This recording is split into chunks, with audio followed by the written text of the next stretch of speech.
আজকে যে আমরা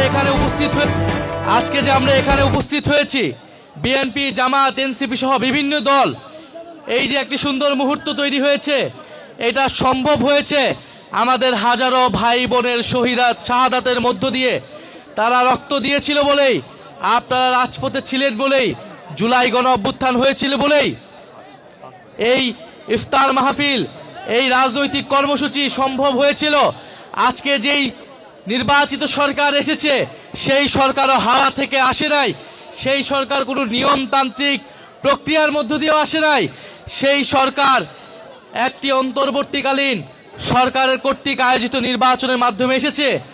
এই সরকারের বৈধতা হচ্ছে সেই জুলাই গণ অভ্যুত্থান, অন্তর্বর্তী সরকারের বৈধতা হচ্ছে জুলাই গণ অভ্যুত্থান এবং যেই জুলাই সনদ আদেশ রয়েছে সেই আদেশ। এটা যাতে নির্বাচিত সরকার ভুলে না যায়, এটা যাতে আমরা কেউই ভুলে না যাই।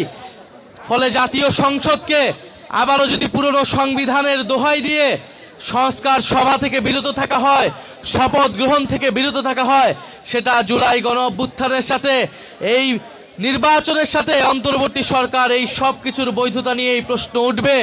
জুলাই গণ অভ্যুত্থানের শাহাদাতের সাথে হাজারো মানুষের রক্তের সাথে বেইমানি করা হবে।